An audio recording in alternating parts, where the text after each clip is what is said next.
Assalamualaikum warahmatullahi wabarakatuh. Alhamdulillah nahmaduhu wa nasta'inuhu wa nastaghfiruhu wa nu'minu bihi wa natawakkalu alayh wa na'udzu billahi min shururi anfusina wa min sayyiati a'malina. Man yahdihillahu fala mudilla lahu وما يضلل فلا هادي له ونشهد أن لا إله إلا الله وحده لا شريك له ونشهد أن محمدا عبده ورسوله.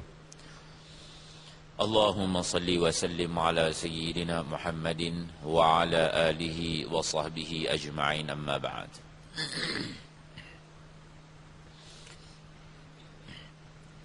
قال الله سبحانه وتعالى: يا أيها الذين آمنوا هل أدلكم على تجارة تنجيكم من عذاب أليم تؤمنون بالله ورسوله وتجاهدون في سبيل الله بأموالكم وأنفسكم ذلكم خير لكم إن كنتم تعلمون. وقال النبي صلى الله عليه وسلم: لغدوة في سبيل الله وروحة خير من الدنيا وما فيها أو كما قال صلى الله عليه وسلم. Alhamdulillah, tuan-tuan yang dirahmati Allah Subhanahu wa taala.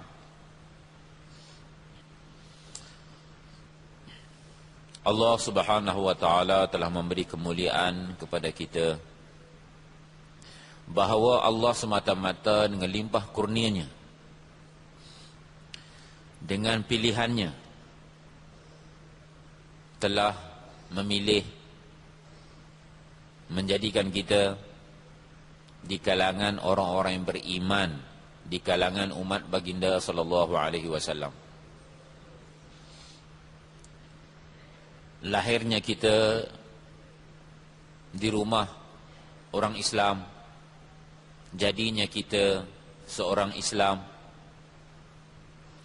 hanya saja dengan limpah kurnia daripada Allah Subhanahu wa taala.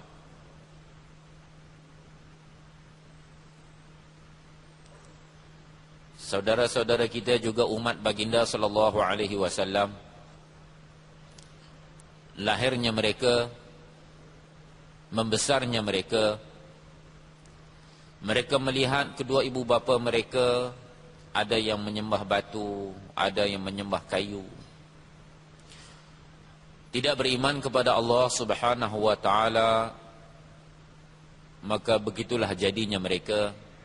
Kullu mauludin yuladu ala fitrah fa abawahu yuhawwidanihi aw yunassiranihi aw yumajjisanihi.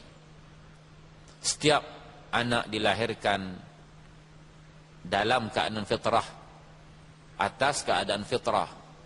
Fitrah yakni fitrah yang Allah Subhanahu wa taala, fitrat Allah yang Allah Subhanahu wa taala fitrahkan atas hati setiap manusia, sebagaimana yang Allah telah janji dengan kita semua di dalam alam arwah. Alastu bi rabbikum qalu bala syahidana. Allah telah mengeluarkan sekalian anak Adam daripada sulbi Adam alaihi salam, dan Allah Subhanahu wa taala telah bertanya kepada semua kita, semua umat yang telah ada, yang sedang ada dan yang akan datang. Alastu bi rabbikum, tidakkah aku Tuhan kamu? Semua kita telah menjawab qalu bala, bahkan engkaulah Tuhan kami. Syahidana, kami bersaksi.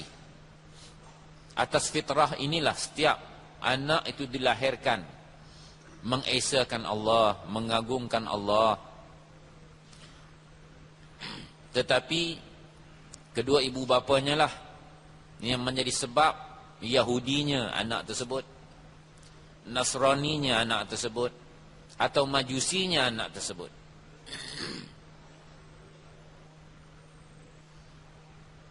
Betapa untung dan bertuahnya kita bahawa bila kita celik mata, bahkan bila lahir saja,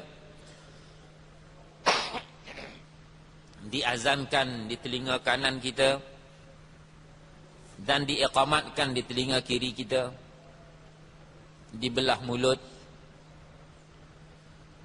dicukur kepala, dibuat akikah, diajar bismillah, diajar la ilaha illallah, diajar Al-Quran.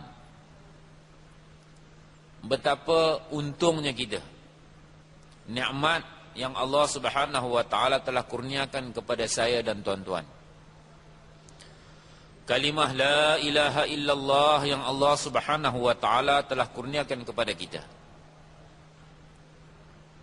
Kalimah yang dengannya Allah Subhanahu wa taala menjanjikan kejayaan dunia dan akhirat.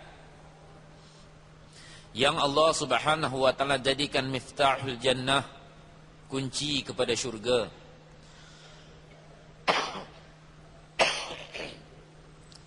Tanpa iman, seorang pun tidak akan masuk syurga Allah Subhanahu wa taala.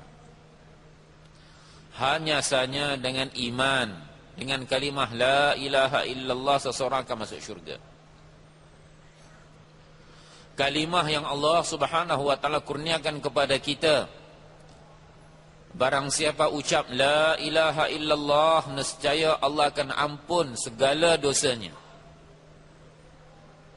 Seseorang ucap la ilaha illallah, kalimah ini tidak ada yang akan menghalang, menyekatnya untuk terus pergi kepada Allah Subhanahu wa taala. Kalimah yang kalau diletakkan di sebelah piring dacing dan sebelah lagi 7 petala langit, 7 petala bumi, nescaya kalimah la ilaha illallah akan lebih berat lagi, tuan-tuan yang mulia. Kalimah yang apabila Musa alaihissalam minta satu zikir khusus, inilah kalimah yang telah dikurniakan oleh Allah kepada Musa alaihissalam. Tidak ada satu kalimah yang lebih tinggi, yang lebih agung daripada kalimah la ilaha illallah. Kalimah yang mengesakan Allah, kalimah yang mentauhidkan Allah, kalimah yang dengannya akan mengubah manusia daripada yakin yang rosak kepada yakin yang betul pada Allah Subhanahu wa taala. Dengan kalimah inilah, tuan-tuan yang mulia, dengan sekali ucap, para sahabat telah jadi para sahabat. Berbagai keadaan mereka di zaman jahiliyah, ucap saja kalimah ini, mereka telah menjadi sahabat. Mereka telah menjadi manusia macam Abu Bakar radhiyallahu an. Mereka telah jadi manusia macam Umar radhiyallahu an. Mereka telah jadi orang macam Utsman radhiyallahu an. Mereka telah menjadi macam Ali radhiyallahu an. Begitulah sahabat-sahabat yang lain, bagai Abu Hurairah radhiyallahu anhu, Abu Ubaidah bin Jarrah radhiyallahu anhu, Khalid ibn al-Walid radhiyallahu an, Abu Sufyan radhiyallahu an. Begitulah, tuan-tuan yang mulia, kalimah yang Allah Subhanahu wa taala telah kurniakan pada saya dan tuan-tuan. Tetapi bila, tuan-tuan yang dirahmati Allah, kalimah ini akan mengubah kehidupan kita apabila kita usahakan atas kalimah ini. Sebagaimana seseorang memiliki biji benih,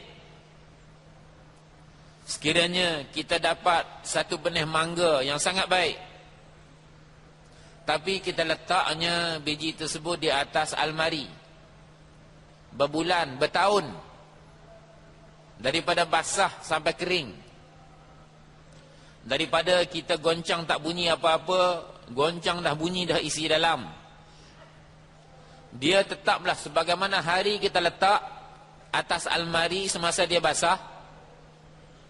Itulah dia satu biji mangga. Dan selepas 1 tahun pun begitulah keadaan dia sebiji buah mangga.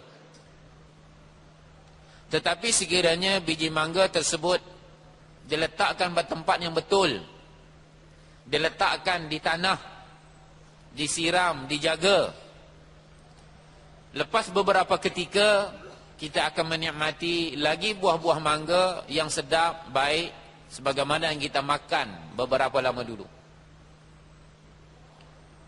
Kalimah yang telah diperoleh oleh para sahabat radhiyallahu anhum, mereka telah usaha atas kalimah tersebut, maka lahirlah manusia-manusia seperti sahabat, manusia-manusia yang Allah Subhanahu wa taala secara umum menjadikan mereka contoh, menjadikan mereka ikutan, menjadikan mereka pedoman. Mana-mana para sahabat yang kita ikut, pasti kita akan mendapat petunjuk. Nabi SAW telah umpamakan para sahabat sebagai bintang. Walaupun daripada segi sanad hadisnya lemah, tetapi tuan-tuan yang mulia, itulah yang kita nampak pada zahir keadaan yang berlaku dengan para sahabat.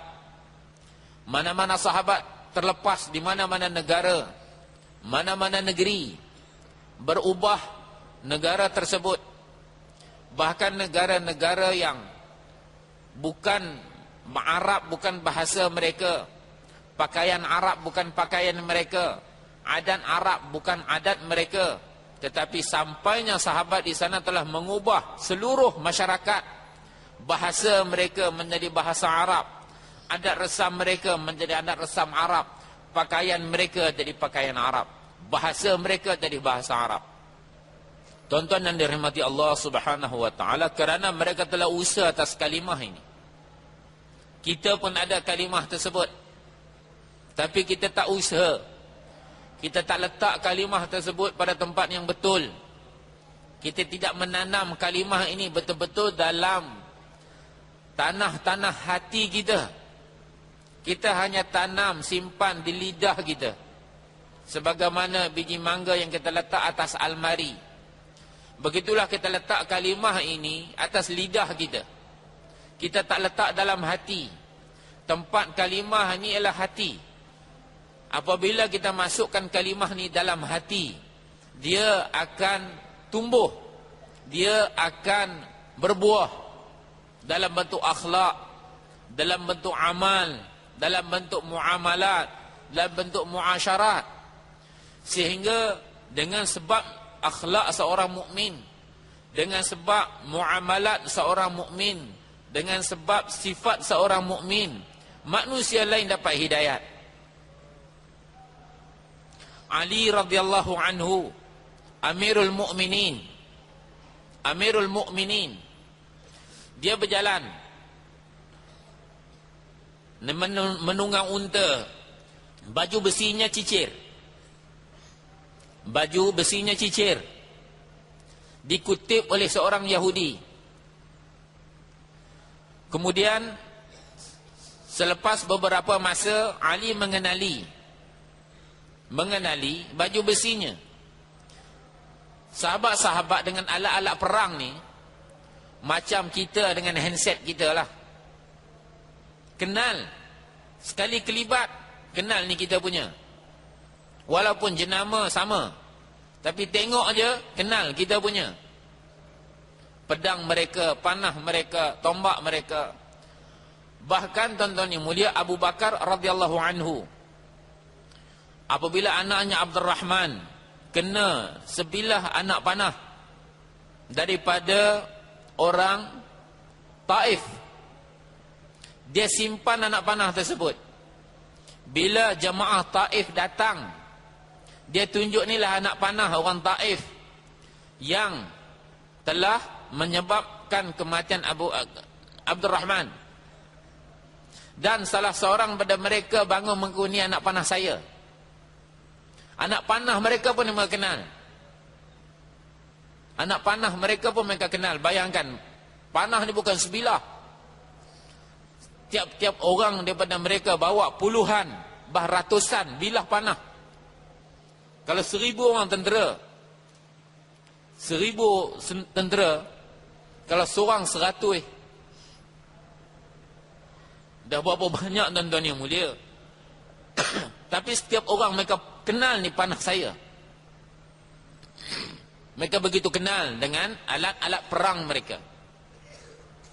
Cicir Amirul Mukminin dan dibawa pengadilan di depan qadhi mereka, Shuraih, Hazrat Shuraih radhiyallahu an, tabi'i, bukan sahabat.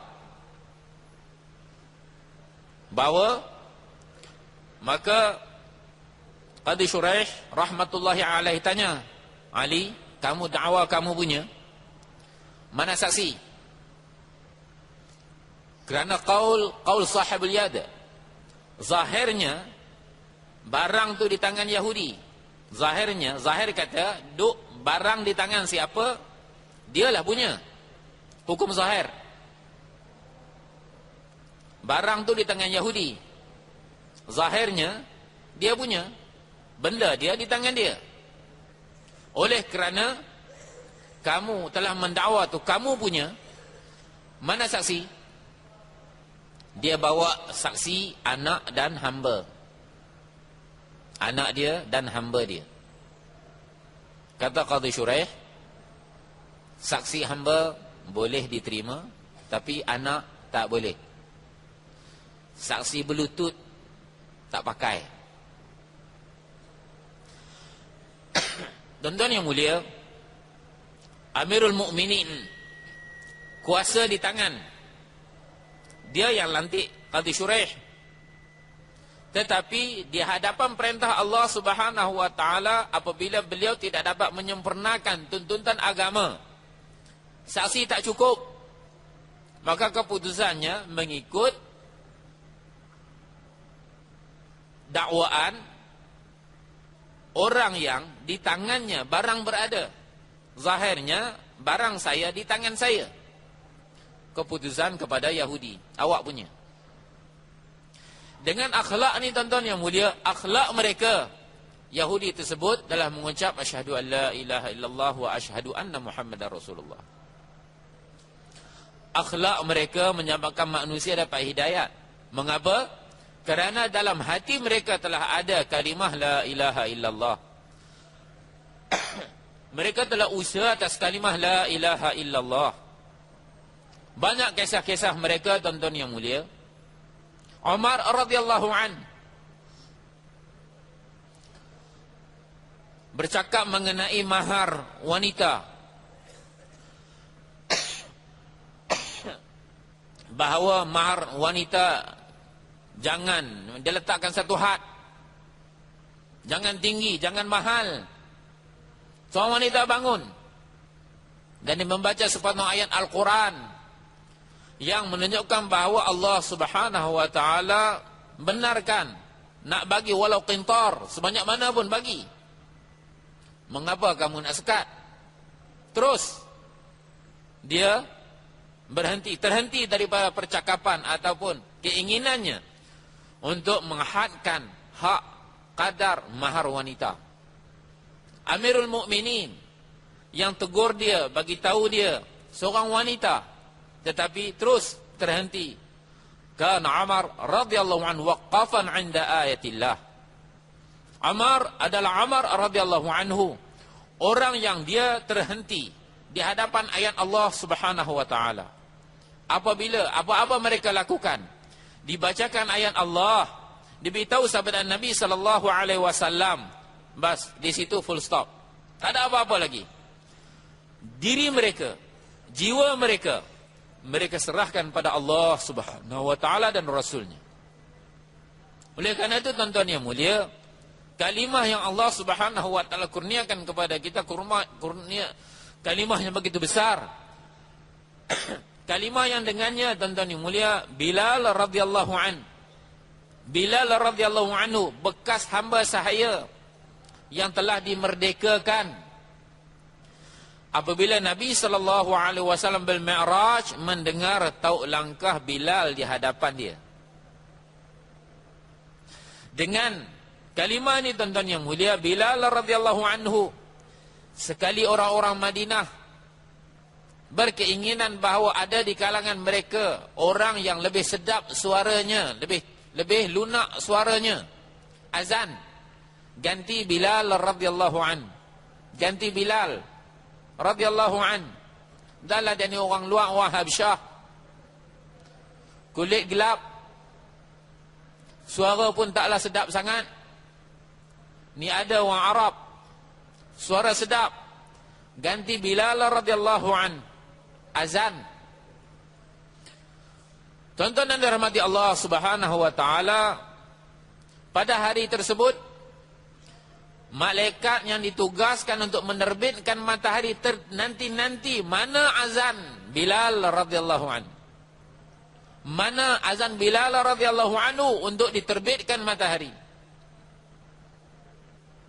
Begitulah kemuliaan yang Allah Subhanahu wa taala telah beri kepada para sahabat radhiyallahu anhum.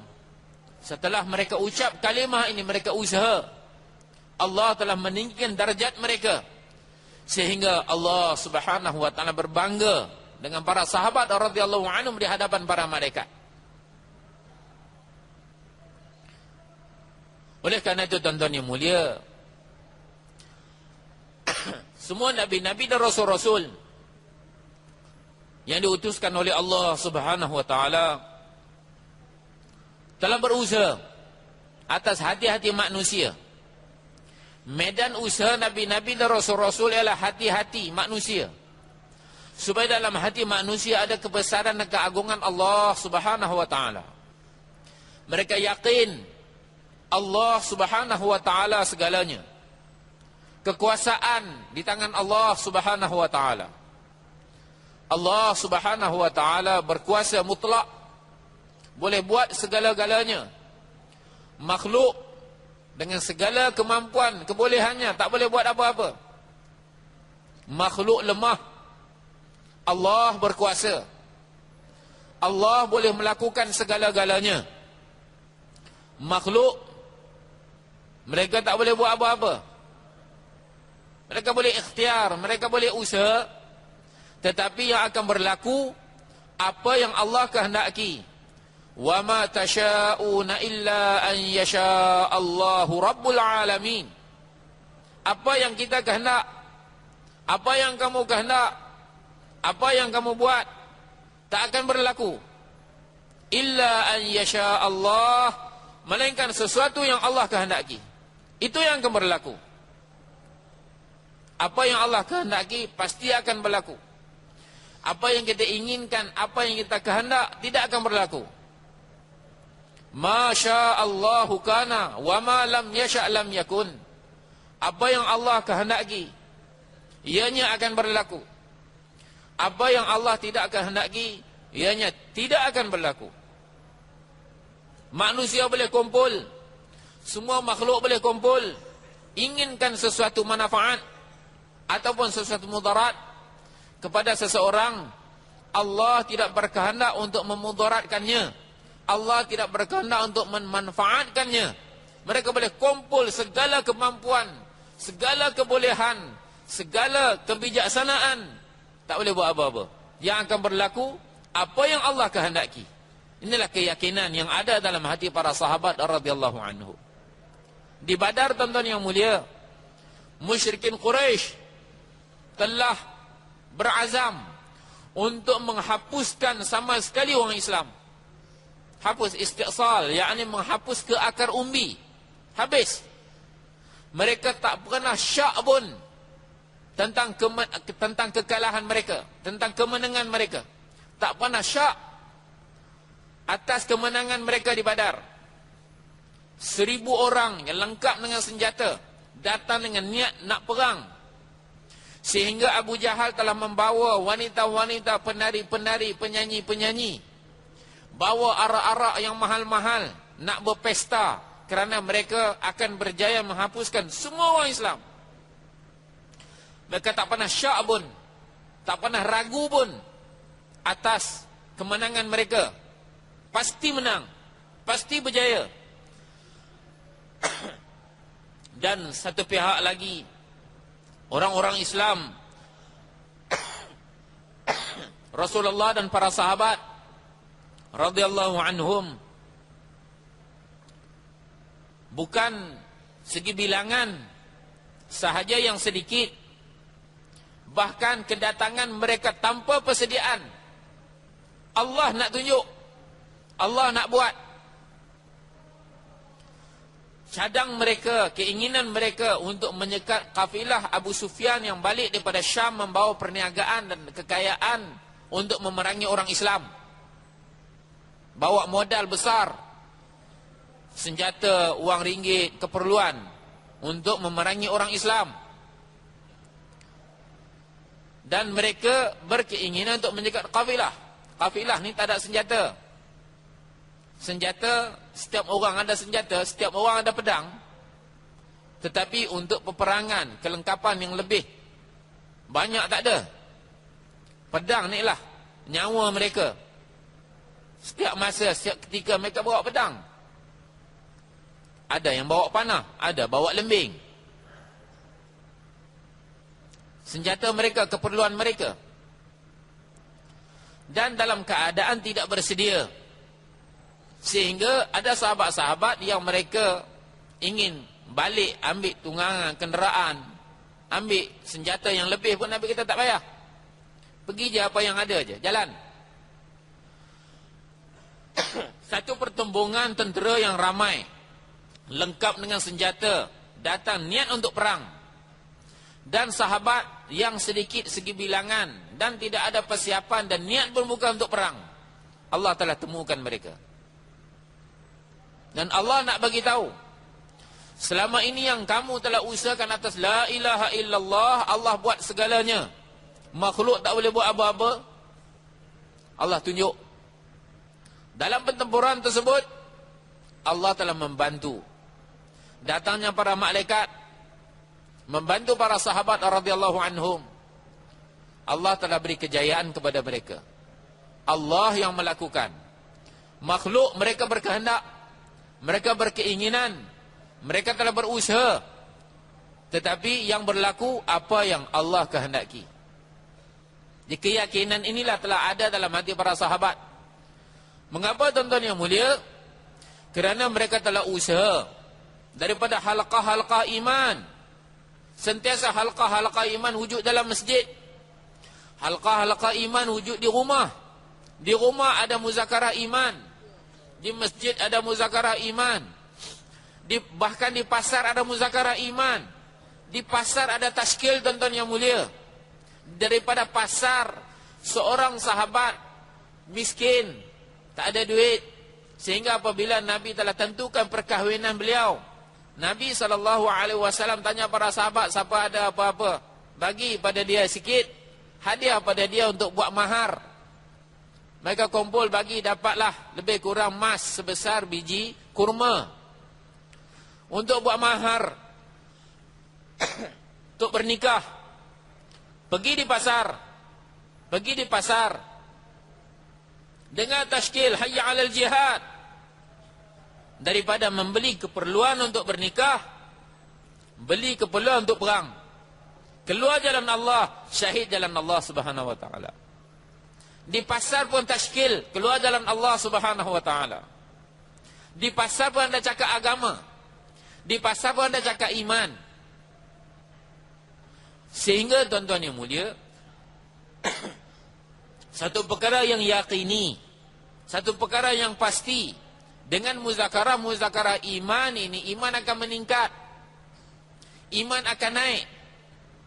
Allah Subhanahu wa taala perintahkan muzakarah iman, perkara iman diperkatakan, dipercakapkan kepada kita orang Islam. Kita lah lebih berhak, lebih berhajat kepada muzakarah iman. Kita lah yang lebih perlu untuk muzakarah iman. Ya ayyuhalladzina amanu, aminu. Wahai orang yang beriman, berimanlah kamu. Aminu billah wa rasulih. Berimanlah kamu dengan Allah dan Rasul.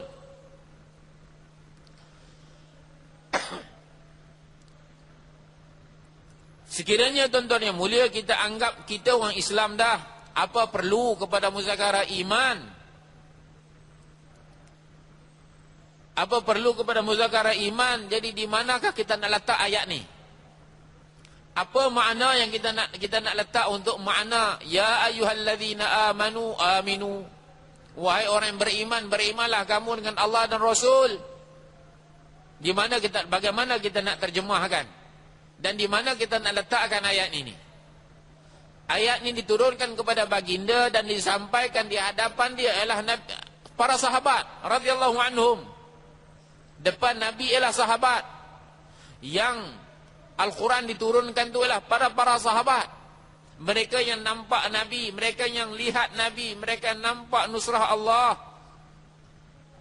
Pada mereka Allah kata, ya ayyuhalladzina amanu, wahai orang yang beriman, wahai para sahabat, berimanlah kamu. Dan atas perintah yang sama kepada kita untuk muzakarah iman, cerita kebesaran Allah, cerita akhirat, cerita syurga, cerita neraka, cerita kubur, cerita pahala, cerita dosa. Tetapi muzakarah ni tak wujud. Yang wujud muzakarah lain. Di pejabat muzakarah lain. Di rumah muzakarah lain.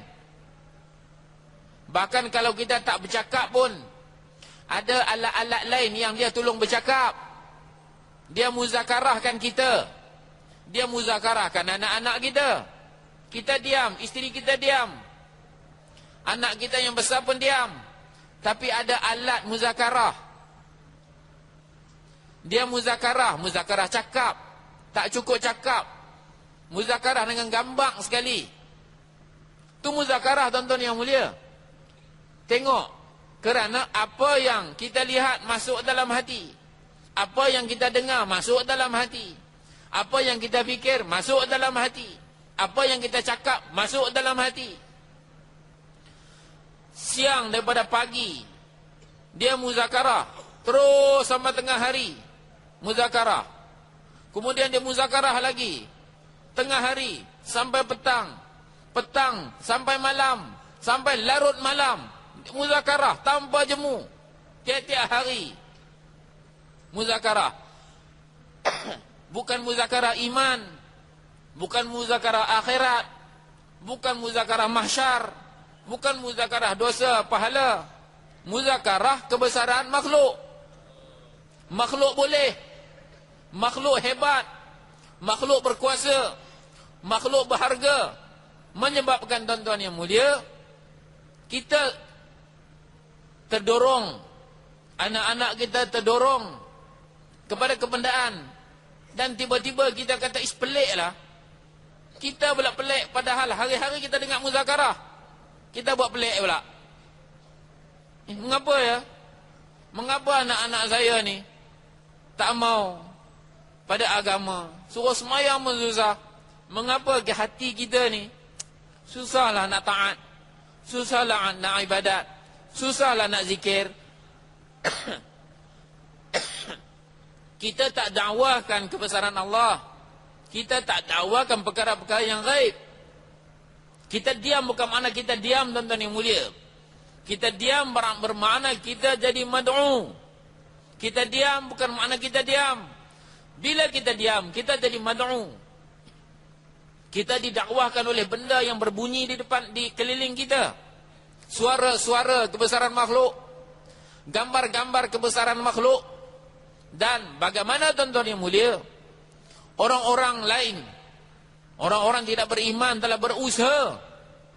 Mereka duduk ribuan kilometer daripada kita. Mereka boleh muzakarah dalam rumah kita. Ribuan kilometer. Duduk di negara yang kita siang, dia malam. Dia malam, kita siang. Dia boleh muzakarah dalam rumah kita. Tapi tuan-tuan yang mulia, sedikit pun cemburu tu tak ada dalam hati kita. Jadi mana kalau kita timbang iman kita? Di mana kedudukan iman kita?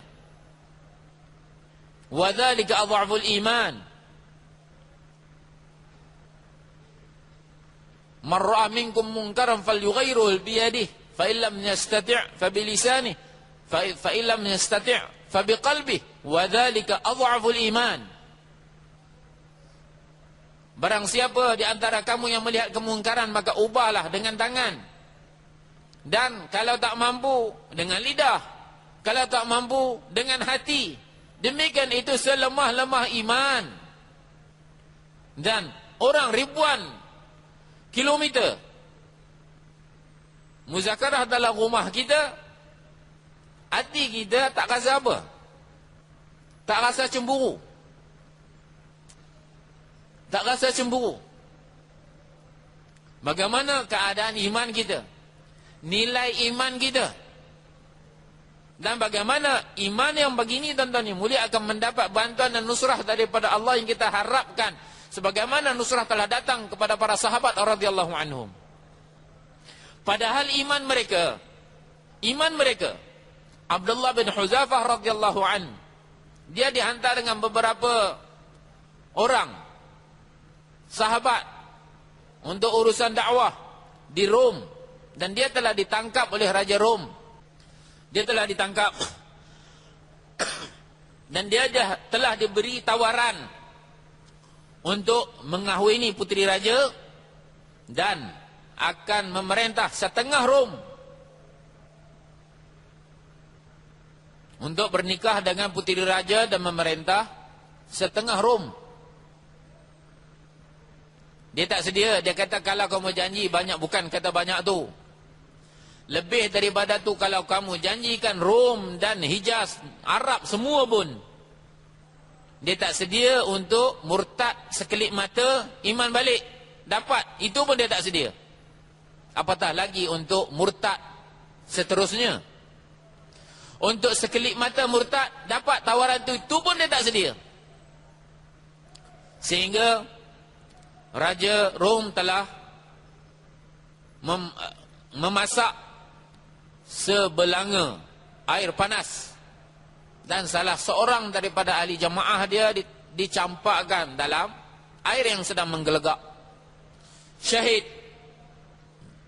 Kemudian dia dibawa, dia menangis.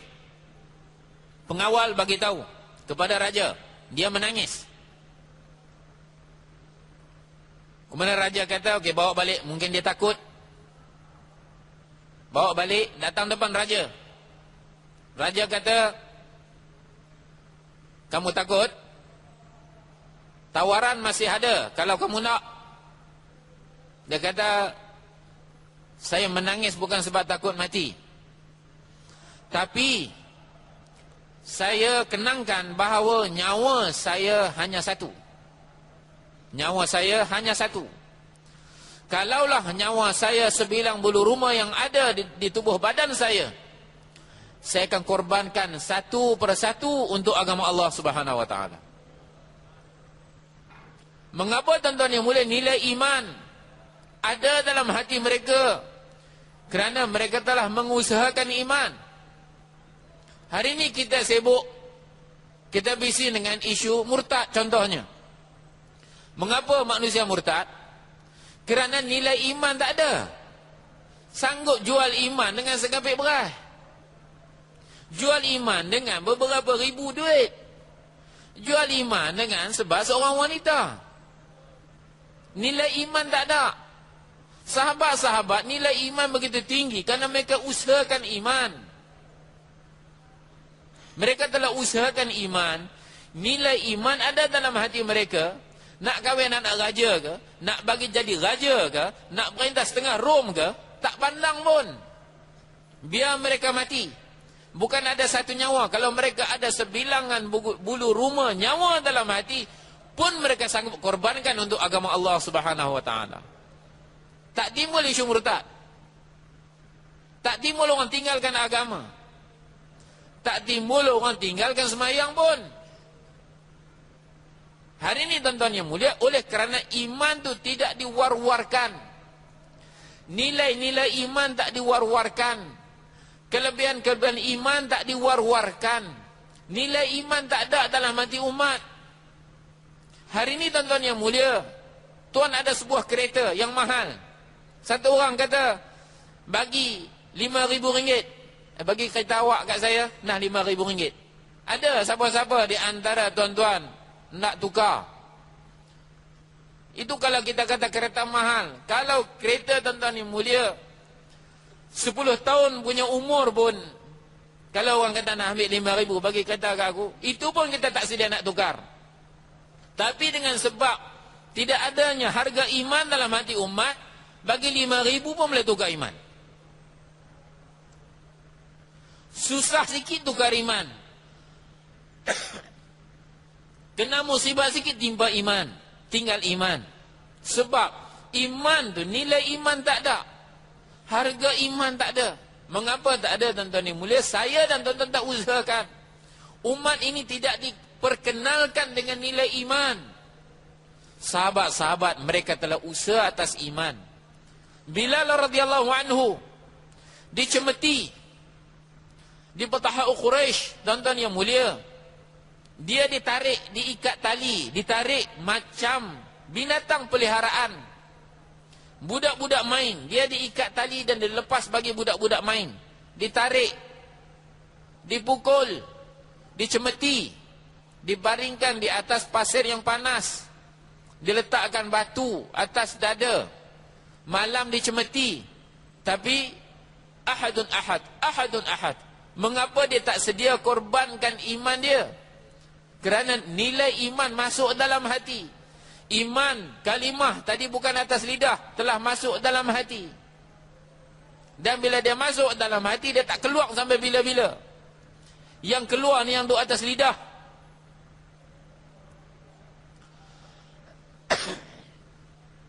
Jadi apabila hati ada basyasyatul iman, masuk dia tak keluar sampai bila-bila. Tuan-tuan dan dirahmati Allah Subhanahu wa taala. Umat ini kita kena wujudkan halaqah-halaqah iman di masjid-masjid. Kena wujudkan halaqah-halaqah iman di rumah-rumah. Ta'lim kena dibaca. Ta'lim setengah jam, kita rasa lama sangat. Dan orang lain buat muzakarah kat rumah kita bukan main setengah jam, main berjam-jam. Kita rasa tak lama pun. Habis dah. Cepatnya. Awak pendek sangat. Padahal dah 2 jam setengah dah dia muzakarah. Kita kata cepat sangat habis. Tak puas lagi tengok, habis dah. Ta'lim setengah jam, panas. Lamanya. Muzakarah 6 perkara lagi. Lama sangat nak dengar hadis Nabi sallallahu alaihi wasallam. Nak dengar ayat-ayat Allah Subhanahu wa taala, lama sangat. Tuan-tuan dan dirahmati Allah, nilai kalam Allah pun tak ada dalam hati kita. Seolah ada satu perkara dalam mesyuarat kita, dalam mesyuarat, bahawa kita dah buat usaha dakwah mungkin 20 tahun, mungkin 15 tahun, mungkin 10 tahun. Tapi tuan-tuan yang mulia, ayat-ayat Al-Quran yang ada dalam Fadailah Amal tu pun kita tak boleh baca dengan betul. Ayat-ayat Al-Quran pun tak boleh baca dengan betul. Di mana kepentingan Al-Quran? Di mana kepentingan kalamullah? Kalamullah. Bukan perkataan siapa-siapa, kalam Allah. Oleh kerana kebesaran Allah tak ada dalam hati kita, kalam Allah pun tak ada kebesaran dalam hati kita. Oleh kerana kebesaran Allah tak ada dalam hati kita, zikrullah pun tak ada dalam hati kita. Zikir yang paling besar adalah Al-Quran. Dah bertahun-tahun kita buat usaha dakwah, Alam Tarokai sampai An-Nas pun tak boleh baca dengan tajwid.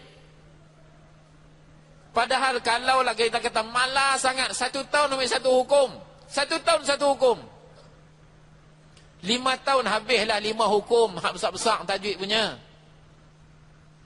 Kotlah malas sangat ke, ataupun katalah sibuk sangat.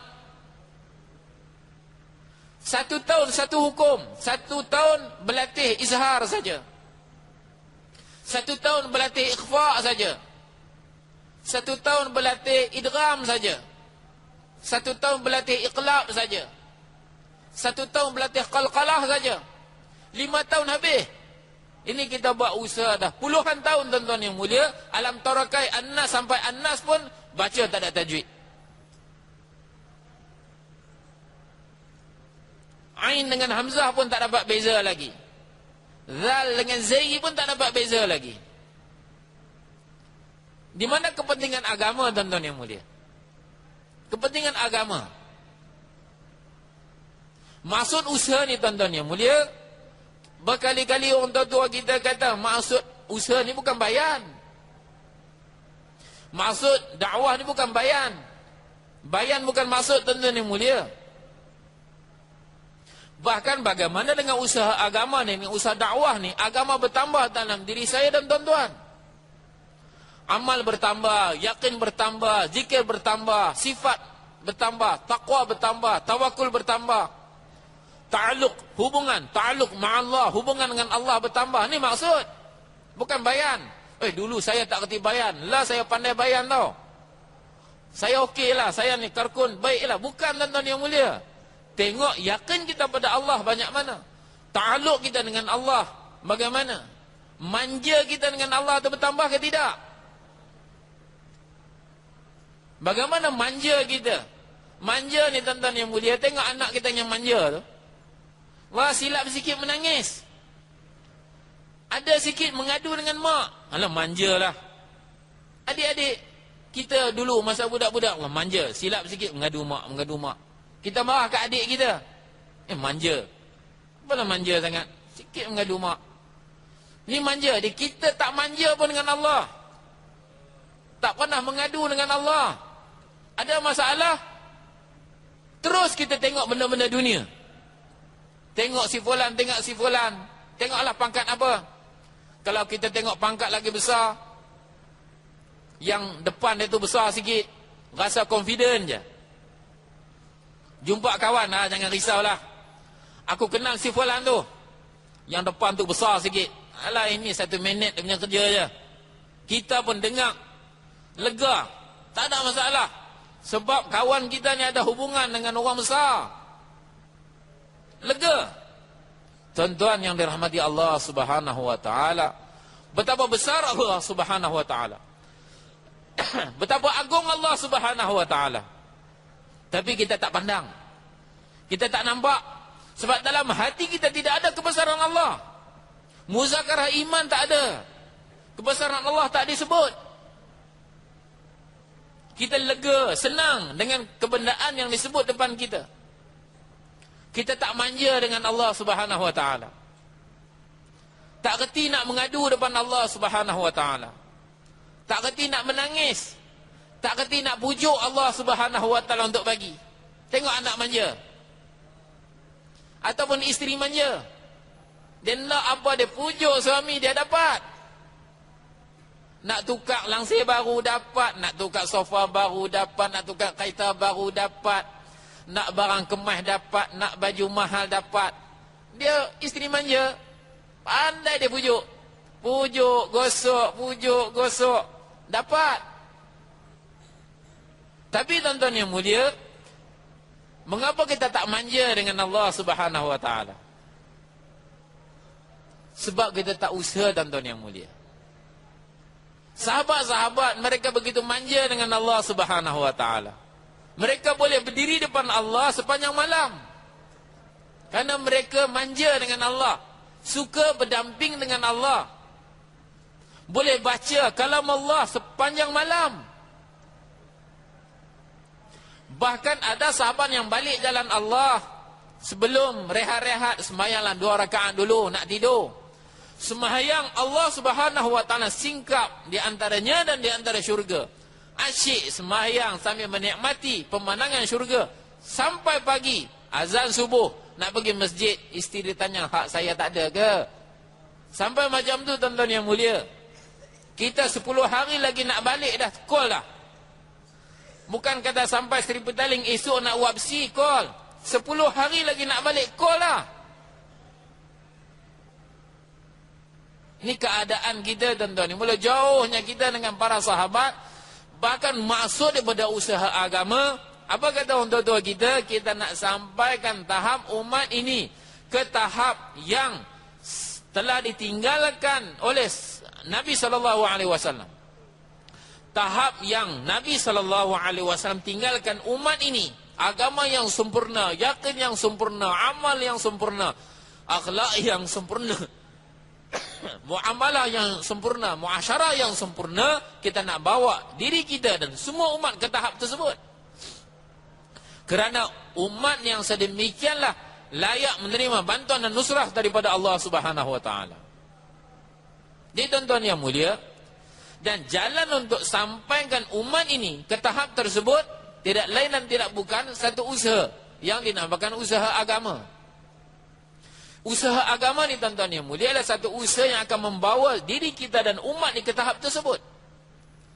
Umat ini akan jadi hati-hati mereka sebagaimana hati-hati para sahabat.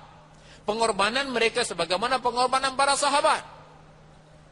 Dan usaha agama ni tanggungjawab saya dan tuan-tuan. Yang tanggungjawab ini rata-rata kita tak merasai tanggungjawab. Seorang suami dia rasa dia seorang suami, seorang bapa dia rasa dia seorang bapa, seorang pekerja dia rasa dia ni ialah bertanggungjawab kepada majikan dia. Seorang yang bekerja di pejabat dia rasa dia bertanggungjawab kepada pejabat dia. Seorang yang bekerja di sekolah dia rasa dia bertanggungjawab di sekolah dia. Begitu juga di madrasah dia rasa dia bertanggungjawab di madrasah dia. Tapi adakah tuan-tuan yang mulia dalam hati saya dan tuan-tuan rasa kita bertanggungjawab atas agama? Kita bertanggungjawab atas usaha Nabi SAW. Padahal kita ni dipilih khusus oleh Allah. Umat ini dipilih khusus oleh Allah Subhanahu wa taala. Kita ni bukan datang secara kebetulan tuan-tuan yang mulia. Allah dah reserve dah umat ini. Apabila umat-umat yang terdahulu dengar fadilat umat ini, Nabi yang terdahulu pernah minta, Musa pernah minta saya dan tuan-tuan untuk jadi umat dia. Melihat dan memandangkan fadilat-fadilat umat ini. Musa minta pada Allah untuk umat ini jadi umat dia. Hebat sangat. Tapi Allah kata mereka adalah umat Muhammad sallallahu alaihi wasallam. Saya dan tuan-tuan dipilih. Di alam arwah lagi dipilih. Sebagaimana nabi-nabi, rasul-rasul dipilih di kalangan arwah, ruh-ruh, anak cucu Adam. Begitu juga tuan-tuan yang mulia, sahabat-sahabat dipilih untuk bersahabat dengan Nabi SAW. Bukan kebetulan. Dipilih oleh Allah Subhanahu wa taala untuk mensahabati sahabat Nabi SAW bersama dengan sahabat dipilih.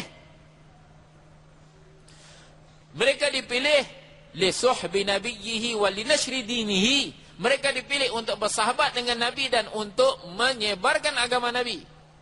Dan mereka memahami tanggungjawab tersebut. Mereka bersama dengan Nabi. Mereka lah orang yang paling faham ayat-ayat Al-Quran. Mereka lah orang yang paling faham hadis-hadis Nabi SAW. Mereka faham. Mereka lah orang yang paling faham. Dan Allah Subhanahu wa taala secara nas yang sarih, nas yang nyata, sebut dalam Al-Quran bahawa ikutan kita, umat ini, siapa yang ikut cara muhajirin, cara ansar, cara mereka akan mendapat keredaan Allah. Dan mereka akan dapat kurnia Allah, akan dapat syurga di akhirat kelak. Was-sabiquna al-awwaluna minal muhajirin wal ansar walladzina ittaba'uuhum bi ihsan radhiyallahu anhum wa radu an wa 'adda lahum jannatin tajri tahtaha al-anharu khalidina fiha abada dzalikal fawzul 'adzim. Dan orang-orang yang terdahulu dan orang-orang yang awal daripada orang-orang muhajirin dan ansar, yakni orang-orang muhajirin dan ansar. Orang-orang yang terdahulu, orang-orang yang awal tu siapa? Yakni orang-orang muhajirin dan orang-orang ansar. Dan orang yang mengikut mereka dengan cara yang baik, dengan cara yang betul. Siapa saja yang ikut mereka, Allah telah menjadikan mereka sebagai contoh, role model untuk kita ikut sampai hari kiamat. Muhajirin, ansar, dua golongan. Umat ini dia tak ada nombor tiga. Umat ni dua aja. Sama ada mereka meniru muhajir atau meniru ansar. Janji Allah radhiyallahu anhum wa radu'an, Allah akan redha dengan mereka, mereka akan redha dengan Allah Subhanahu wa taala. Dan Allah janjikan untuk mereka wa'addalahum, dan Allah janjikan untuk mereka jannatin, bukan satu syurga, bukan jannah, jannatin, syurga-syurga. Bukan satu syurga, syurga-syurga yang mengalir di bawahnya sungai, kekal mereka di dalamnya untuk selamanya. Demikian itulah kejayaan yang besar. Kejayaan tuan-tuan yang mulia bila umat ini, saya dan tuan-tuan, seluruh umat ini dapat ikut Muhajirin dan Ansar. Mereka lah orang yang faham Al-Quran. Dan bagaimana mereka telah membantu agama Allah. Kerana ini perintah Allah, Allah suruh bantu. Ya ayyuhalladzina amanu kunu ansar Allah. Wahai orang yang beriman, bantulah agama Allah. Macam mana nak bantu? Cara nak bantu macam Muhajirin dan Ansar bantu agama Allah. Sebagaimana Nabi SAW tunjukkan kepada sahabat nak bantu agama Allah macam mana. Bukan nak bantu agama Allah dengan fikiran saya dan tuan-tuan, dengan cara saya dan tuan-tuan. Sebagaimana Nabi SAW valid sampai hari kiamat, cara Nabi pun valid sampai hari kiamat. Mustahil tuan-tuan yang mulia bahawa Nabi ni untuk seluruh alam sampai hari kiamat, tapi cara Nabi khas zaman unta aja. Zaman IT ni tak boleh pakai. Mustahil tuan-tuan yang mulia. Sebagaimana di zaman Nabi cara makan tu sunnah, hari ni pun sunnah cara makan cara Nabi, dan sampai hari sebelum kiamat pun makan cara Nabi tu sunnah. Tak ada orang pun yang boleh dakwa bahawa makan cara Nabi ni zaman Nabi je sunnah, zaman kita ni kena cancang dengan garpu. Contohnya. Tak ada. Sebagaimana zaman Nabi sunnah makan macam tu, sekarang pun sunnah makan macam tu, sebelum kiamat pun sunnah makan macam tu. Begitu juga semayang zaman Nabi macam tu, zaman Allah pun macam tu, sebelum kiamat pun macam tu. Tak ada cara lain kita nak semayang. Begitu juga tuan-tuan yang mulia, kalaulah kita kata puasa pun macam tu, sunat makan pun macam tu, sunat tidur pun macam tu, semayang macam tu, zakat pun macam tu, adakah mengenai dakwah kita kata macam lain? Bolehkah kita kata dakwah ni sekarang ni kena lain dah? Itu zaman Nabi boleh lah. Zaman kita ni lain dah. Apa susah-susah ada pergi rumah-rumah ni? Ujung ni ya tuan, ujung ni. Ujung jari telunjuk je. Satu klik je, satu dunia api. Apa susah? Belanja tak kena. Murah. Lamsam bayar tiap-tiap bulan je. Tak payah beli tiket, tak payah mohon visa, tak payah susah tidur kat masjid. Tuan-tuan yang dirahmati Allah Subhanahu wa taala, sebagaimana sembahyang zaman Nabi macam tu, zaman sekarang macam tu, sebelum kiamat pun macam tu, dakwah pun tuan-tuan yang mulia sebagaimana zaman Nabi macam tu, sekarang pun kena macam tu, sebelum kiamat pun kena macam tu. Hanya cara itulah Allah Subhanahu wa taala janji hidayat kepada manusia. Tidak ada Nabi yang Allah Ta'ala hantar dengan cara-cara lain untuk seru manusia kepada Allah.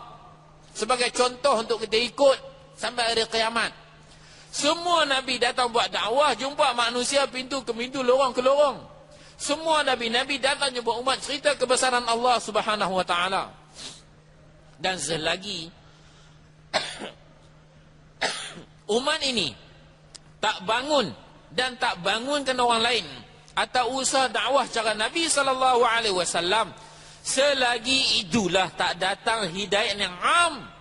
Sebagaimana telah datang hidayah yang am zaman Nabi SAW dan para sahabat radhiyallahu anhu. Tidak akan datang hidayah yang am. Secara individu datang, secara kelompok datang. Tetapi hidayat secara am untuk seluruh alam, sebagaimana zaman sahabat, zaman Nabi, tak akan datang selagi saya dan tuan-tuan tak bangun dan tak membangunkan umat ini, tak usah dakwah. Ini tanggungjawab saya dan tuan-tuan. Dan atas perkara tanggungjawab ni tuan-tuan yang mulia, kita nak datang, nak pergi kepada umat. Kita nak masuk dalam umat, nak berenang dalam umat, siang malam nak bagi tahu mereka, nak fahamkan mereka bahawa ini tanggungjawab kita, kerja kita yang kita kena buat. Kita kena korban, lapangkan masa kita, lapangkan waktu kita. Dan ganjaran begitu besar tuan-tuan yang mulia sepagi atau sepetang di jalan Allah, laghadwatun fi sabilillah au rauhatun, atau sepetang lebih baik pada dunia dan seisinya. Bayangkan kalau saya dan tuan-tuan yakin tuan-tuan yang mulia dengan sabdaan Nabi. Ini bukan calang-calang riwayat. Dalam Bukhari tuan-tuan yang mulia berkali-kali beliau ulangkan. Laghadwatun fi sabilillah rauhatun khairum minad dunya wa ma fiha. Sepagi atau sepetang di jalan Allah lebih baik daripada dunia dan seisinya. Semoga Allah bagi yakin pada kita tuan-tuan. Allahu Akbar. Para sahabat dengar sekali sabdaan Nabi. Sahabat tanya Nabi SAW, kalau saya meluru di ketumbukan tentera musyrikin ni, apa saya akan dapat? Nabi kata syurga. Terus bangun capai pedang pergi syahid. Seorang sahabat beberapa hari tak dapat makanan. Dapat beberapa biji kurma atas tangan ni. Dengar Nabi kata, qumu ila jannatil lati arduha as-samawati wal ard. Bangunlah kamu kepada syurga yang lebarnya seluas langit dan bumi. Lebar, panjang tak cakap tuan. Lebarnya seluas langit dan bumi. Nabi kata bangun. Sahabat ni sempat lagi fikir. Beberapa hari tak makan dah. Kalaulah kita cepat-cepat masuk mulut, pergi. Dia kata, tak. Fikir lagi. Inna hadhihi lahayatun tawilah. Kalau aku tunggu, aku nak makan beberapa butir kurma ni. Panjang lagi hidup. Buang. Terus pergi medan tempur. Syahid jalan Allah Subhanahu Wa Taala. Ni yakin tuan-tuan ni. Mula ni kata yakin. Dengar saja, terus amal. Dengar saja, terus buat. Tak ada fikir dah. Tak masuk pun. Ni tak ada apa-apa interfere daripada pemikiran mereka, tak ada.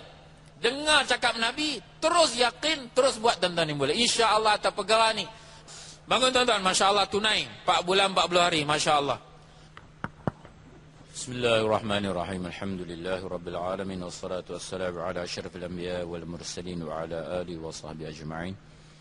Allahumma ighfir lana dhunubana khatayana kullaha ya Rabbal Alamin. Saghiraha wa kabiraha, amdaha وسهوها سرها وعلانيتها يا أرحم الراحمين. اللهم انصر من نصر دين محمد صلى الله عليه وسلم واجعلنا منهم. اللهم لا سهل إلا ما جعلته سهلا وأنت تجعل الحزن سهلا إذا شئت. اللهم إنا نسألك الهدى والتقى والعفاف والغنى. اللهم أعنا على ذكرك وشكرك وحسن عبادتك. اللهم إنا نسألك الهدى والتقى والعفاف والغنى. اللهم أعنا على ذكرك وشكرك وحسن عبادتك. اللهم ارزقنا علما نافعا وفهما واسعا ورزقا حلالا وعملا متقبلا وحسن خاتمة وشفاء من كل داء. اللهم ارزقنا متابعة النبي صلى الله عليه وسلم قولا وفعلا وعملا وفكرا وغما. اللهم استخدمنا وأموالنا وأزواجنا وأولادنا وجميع صلاحياتنا لخدمة دينك ولعلاء كلمتك. اللهم استخدمنا لخدمة دينك كما استخدمت الصحابة رضي الله عنهم. اللهم ارزقنا أن نجعل جهد نبيك صلى الله عليه وسلم مقصد حياتنا. اللهم ارزقنا أن نجعل جهدك نبيك صلى الله عليه وسلم مقصد حياتنا. اللهم اجعلنا من الذين يجاهدون في سبيلك ولا يخافون لومة لائم.